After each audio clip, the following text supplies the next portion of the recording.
খুব মনোযোগ দিয়ে কখনোই কোনো টি10 লিগ আমার আসলে দেখা হয়নি। যখন সাকিব আল হাসান খেলেছে তখন শুধু সাকিবের খেলা দেখার জন্য মাঝে সাঝে দেখা হয়েছে, কিন্তু সাইফ হাসান যদি টি10 লিগে খেলে তাহলে আমি আসলে সেই ম্যাচ দেখতে চাই শুধুমাত্র সাইফের ব্যাটিং উপভোগ করার জন্য। এবং সাইফ হাসান টি10 লিগে খেলবেন, আবুধাবি টি10 লিগে তিনি খেলবেন এবং বাংলাদেশ ক্রিকেট বোর্ড বিসিবির পক্ষ থেকে তিনি এনওসি পেয়ে গেছেন। আবুধাবি টি10 লিগ মাঠে গড়াবে 18ই নভেম্বর থেকে, চলবে 30 নভেম্বর পর্যন্ত। তো সেই ক্ষেত্রে আবার 30 নভেম্বর পর্যন্ত এই টুর্নামেন্ট চলবে, কিন্তু 27 নভেম্বর থেকে বাংলাদেশ আর আয়ারল্যান্ডের টি20 সিরিজ শুরু হবে। সেই কারণে সাইফ হাসানকে এনওসি দেওয়া হয়েছে 23 নভেম্বর পর্যন্ত। এছাড়া এবারের আবুধাবি টি10 লিগে খেলবেন সাকিব আল হাসান এবং তিনি একটা টিমের ক্যাপ্টেন। রয়্যাল চ্যাম্পস টিমের অধিনায়কত্ব করবেন সাকিব আল হাসান। নাহিদ রানা তিনিও কিন্তু দল পেয়েছিলেন, কিন্তু নাহিদ রানাকে আসলে এনওসি দেওয়া হয়নি বিসিবির পক্ষ থেকে। এই মুহূর্তে তিনি সিলেটে আছেন, প্রথম টেস্ট ম্যাচ খেলছেন, আয়ারল্যান্ডের বিপক্ষে দ্বিতীয় টেস্ট রয়েছে, সেই বিবেচনায় নাহিদ রানাকে এনওসি দেওয়া হয়নি। আর সাইফ হাসানকে দলভুক্ত করেছে স্পিন স্ট্যালিয়ন্স নামের একটা টিম। এখন দেখার ব্যাপার হচ্ছে যে কারা রয়েছেন সাইফ হাসানের টিমে।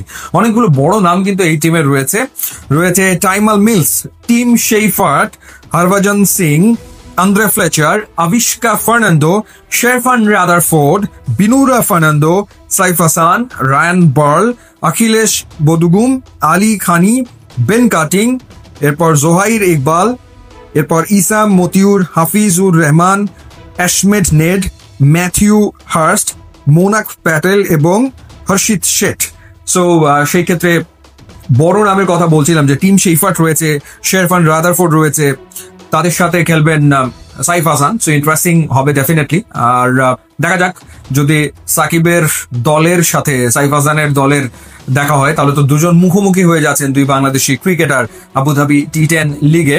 তো যেহেতু এরপরেই সাইফ হাসান আবার টি20 খেলবেন আয়ারল্যান্ডের এগেনস্টে, সেই ক্ষেত্রে এই টুর্নামেন্ট খেললে তিনি খেলার ভেতরে থেকে আয়ারল্যান্ডের বিপক্ষে টি20 সিরিজে খেলবেন। যদিও এই ধরনের টুর্নামেন্ট গুলোতে খেলতে গেলে খুবই সতর্ক থাকতে হয়, কারণ এই ধরনের টুর্নামেন্ট গুলোতে স্পেশালি এই ধরনের টি10 লিগে নানা রকমের কিন্তু প্রলোভন থাকে।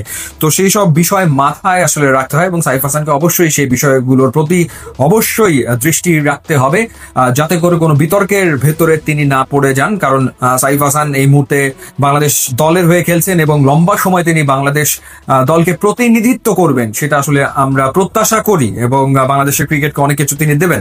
সুতরাং এই টুর্নামেন্টে তিনি পার্টিসিপেট করবেন এবং নিশ্চয়ই তিনি সতর্ক থেকে এই টুর্নামেন্টে খেলবেন। ইউটিউব এবং ইনস্টাগ্রাম লিঙ্ক দেওয়া আছে, আপনারা যদি যোগ দেন তাহলে খুবই খুশি হবো। And thanks for watching.